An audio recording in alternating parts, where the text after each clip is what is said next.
When I moved into a new apartment, I was handed a horrifying set of rules. When my boyfriend and I finally found our new apartment, we thought it was perfect. It had everything we wanted.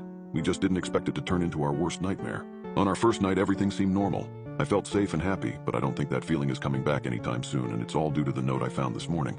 I found it in the kitchen inside of the cupboards that were fixed to the wall. The note was handwritten with, "To the residents of apartment 42, in beautiful cursive on the blank side.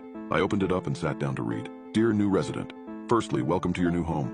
I lived here before you for 35 years with my husband. Unfortunately, he had an incident at home recently that I'd rather not discuss that took his life, which is why I cannot live here anymore. So I thought it was important that I pass some knowledge on to you. If you want to survive and get the best out of this home, there are some steps you need to follow. Rule 1. The landlord will never communicate with you.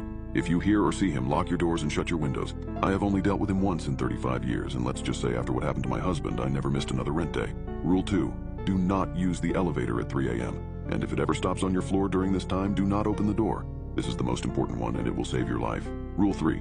When you hear the strange entity noises coming from apartment 48, do not try to investigate them. Just lock your doors and continue on with your day. Rule 4. If you ever come across a window cleaner on the balcony, ignore him. No matter how nice he may sound, you can't interact with him.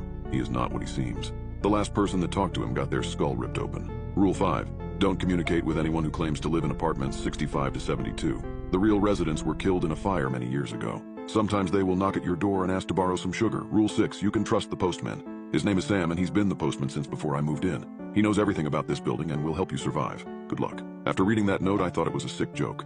None of these rules could possibly be real. However, I would soon find out that I was wrong, and that this was just the beginning of our worst nightmare. A few hours later, when I opened the door to check for the mail, sure enough, the postman had delivered it when they said it would be. At about 11 a.m., my worst fears were confirmed when a friendly, middle-aged looking man carrying window cleaning equipment knocked on my balcony door. I ignored him, but no matter how hard I tried, he kept trying to talk to me. Our windows were sparkling, and due to our lack of curtains, I couldn't even hide from his gaze.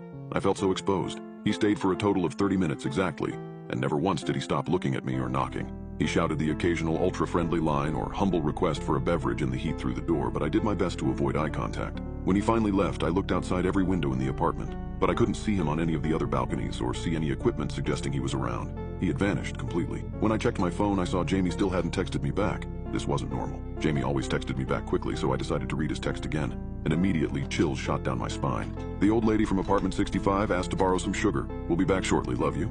It read. I must have read that text hundreds of times over, hoping that it wasn't real, hoping that this rule about the dead residents was all just a big lie. But Jamie never came back. Hours had passed and I panicked. I cried. I left over 100 voice messages on his phone, but got nowhere. I finally decided that I would go find him. I knew I would be walking into my own death, but I had to find Jamie. I grabbed a kitchen knife and stepped out into the hallway. As soon as I closed the apartment door behind me, the hallway light